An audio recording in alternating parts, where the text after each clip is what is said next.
Frank Klose, 97.3 ESPN.com. Did you make it through the entire Phillies game last night? Yes, if you count me waking up several hours later and watching the rest. Wait, so you fell asleep like what, in the ninth?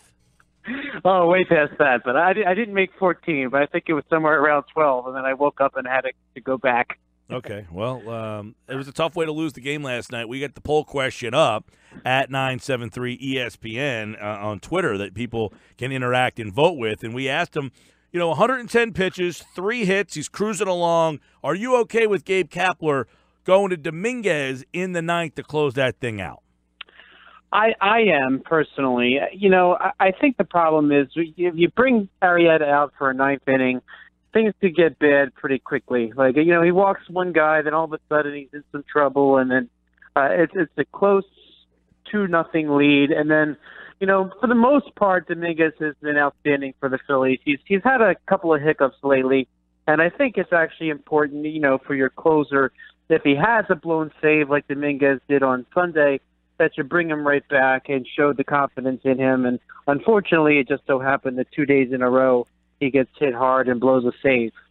Yeah, he had trouble in the game against the Marlins, and then last night they went to him again, this time in the ninth. Now, the Marlins game was a little bit of a different situation.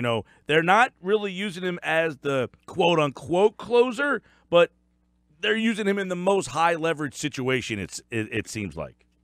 Yeah, that's correct. They wanted him to face the heat of the Marlins order, and it just so happened that they were up in the 7th inning. So if he had gotten through those 3, you probably still would have seen someone like Tommy Hunter come in and get the last few outs against the part of the lineup that doesn't scare you as much. But that's sort of the modern-day closer that you're going to use him to get the toughest outs in the lineup. And we know the Marlins only have a few tough bats in their lineup right now, and they sent Dominguez in to get those out. And unfortunately, he gave up that 3-run lead rather quickly. But the good news is they were able to score a couple more, and Tommy Hunter got the last few outs. Yeah, and Hunter, by the way, has kind of turned the corner a little bit. It's really a little bit before the All-Star break. He's been the reliable guy that they really thought he would be. Arano has given him some nice innings. The bullpen is starting to have a little bit more depth. Yeah, it's pretty interesting that the bullpen is kind of one of their strong suits right now. I mean, with Hunter giving you what he should have been giving you, and Neshek back, and they really have a bunch of guys they can go to and not feel like you're going to get burned that badly. So, I mean, I think tonight that you're not going to see Dominguez available. So those guys will get an opportunity. Probably Hunter won't be available either since he pitched the back-to-back days. But I wouldn't be shocked if someone like Arano gets the save opportunity tonight. If they're in that situation. Yeah, Hunter 2 innings last night, so I would assume that he is no good. Arano, by the way, threw 1 2/3 last night, so he might be a little iffy as well. But another thing that Kapler seems to do a lot of is he goes to the defensive guys. Late in that game, you're seeing Quinn, you're going Kingery, you're getting some of the offensive guys out, so that if you don't lock down and save that game, you're really giving yourself less of a chance if you go into extra innings. Yeah, that's a tough call, and I know I was talking to a bunch of people on Twitter about that as it was happening, and you don't want to really play the what if things go wrong. I think you kind of want to bring those kind of your ace defenders out. I mean, not that Kingery is that much better than Cabrera, but you bring your ace defenders out, and it gives the closer too the confidence to close it out because you feel like the guy's strongest chance to win. I think that's something you're going to see a lot of down the stretch because, let's face it, the roster's a lot deeper than it used to be. So as the Cabreras and Hoskins, you get to the later innings and you're trying to preserve a lead, you don't want to lose the game on an error because if one of those defenders that hasn't played so well this year misplays a ball, we might be feeling equally bad about a loss today, just like you do when somebody blows a save, with a pitching performance. So I give him. I think that's okay. I understand that yes, sometimes it can happen that your closer will cough up the lead and those bats are out of the game. But usually defense and pitching wins, and if you're not getting the pitching, the defense doesn't matter. So unfortunately, the pitching kind of lost that one last night. You got Arrieta, who pitching didn't lose for them last night. He pitched 8 innings, great. He's given up 3 runs or less in 8 of his last 9 starts. You take June out of the mix, he might be in contention for the Cy Young Award. He's pitched so well. So are all the concerns about Jake Arrieta behind us? Yeah, I think so. Every veteran pitcher, especially once you get to his age, you're going to have a couple of rough patches here or there, but you really need to look at the whole body of work.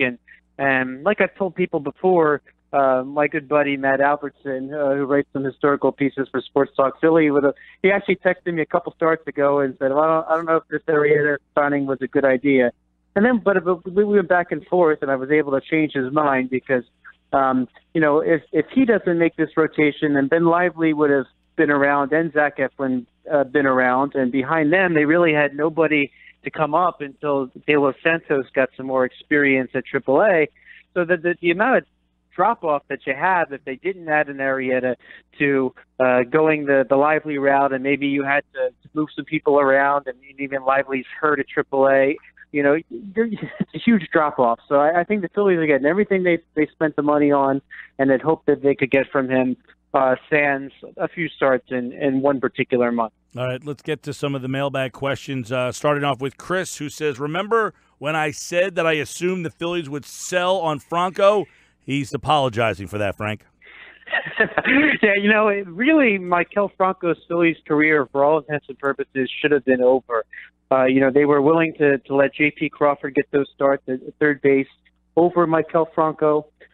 They were, even when Crawford went down, they gave Jesmiel Valentin some starts at third base early on. So they didn't automatically even hand the job right back to Franco once Crawford got hurt, which is very, very telling. But you know what, Franco, you got to give him a lot of credit. He fought like he deserved to play. He felt that he should play. Even as trade rumors were out there for the Phillies, looking at the likes of Mike Moustakas and maybe some other third base options, he really just got focused. He kept his head in the game. And, even defensively, I think Franco, Franco hit .330 in the month of July, which is pretty outstanding.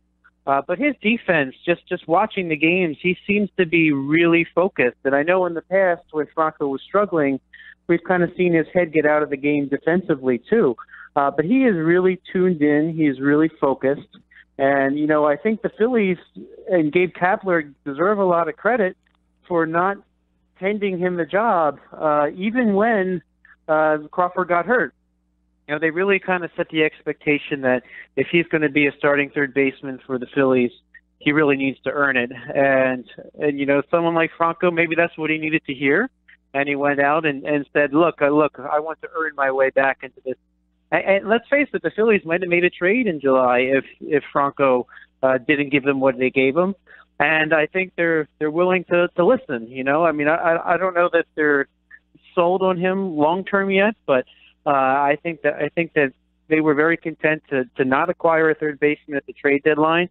And when Crawford comes back, they added Cabrera. They're going to be really deep in the infield, and it's really a good thing for Franco's career and for the Phillies that he's really stepped up when it seemed like he wasn't going to get an opportunity again. Yeah, and Frank, I think you saw him kind of take a leadership role almost last night. Garcia is kind of struggling. He's throwing a couple of pitches that were borderline. He wasn't getting the calls. Franco came in and called timeout and went and talked to him and kind of said, "Hey man, you got this." Kind of settled him down. That was something to see last night from Franco. You might have been sleeping.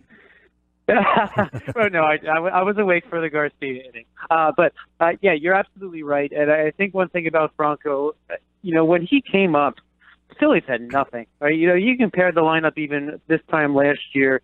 You're still. I think maybe it was around now that they were still right about the time they released Mike Saunders, but they had lineups with. If you look at a starting lineup from a year ago, Cameron Rupp, Hoskins really hasn't taken hold yet. Just think about this current team and who was out there in comparison, and Franco was it. And so maybe he felt too much pressure back then, and maybe that's what got him off kilter. But he seems up for the task, and now that he's got all this talent around him, especially, he's ready to rock and roll. Let's go to Wilson Ramos, who could be a week, 2 weeks, 3 weeks, we don't know, but getting closer to a potential return. So how will the Phillies play Alfaro? What will they do with Knapp when Wilson is when he's ready to debut with the Phillies? Well, I think by contract, for contract reasons, the Phillies will have to option Andrew Knapp to the minor leagues till the end of August. Now, I think it's important to remember the rosters expand September 1st. Now, Andrew Knapp has one minor league option available in his contract. Jorge Alfaro cannot be sent to the minor leagues. So you're going to have, just because if your roster is that deep and you're getting Crawford back, you're not going to have a lot of room on your active roster to carry all three, even if it's just for a couple weeks. But what I think they will do is the moment September 1st hits and they can have the whole 40-man roster on the roster if they want, Knapp will be right back immediately.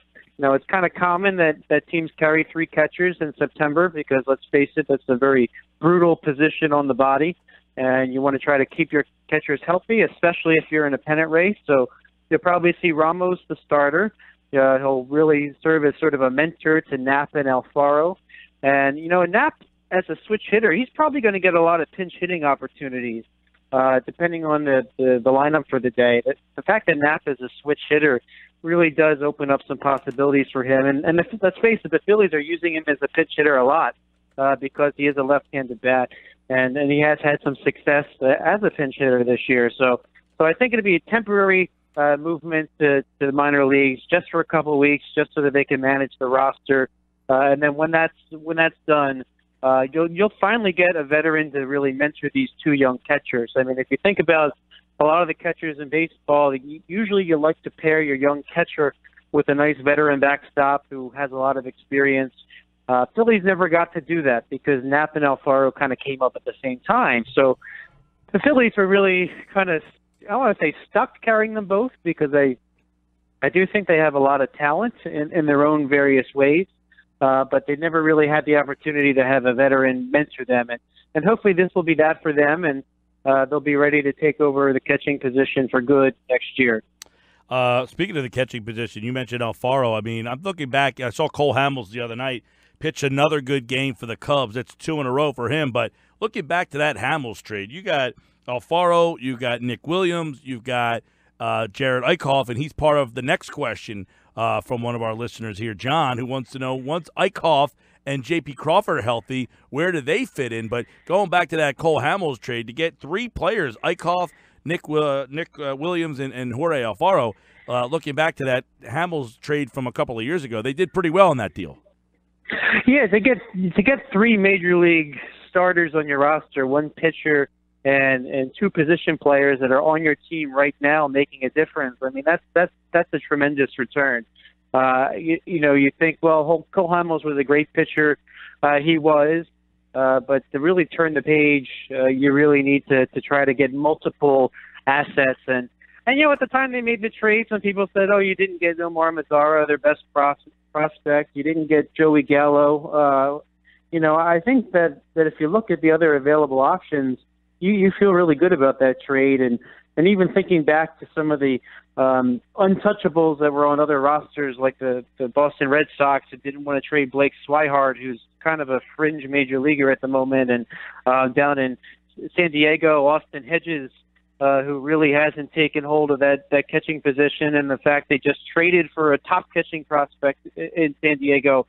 Of all the possible deals out there that we kept hearing about and the players that we kept hearing the Phillies asking for, it looks like they did very, very well.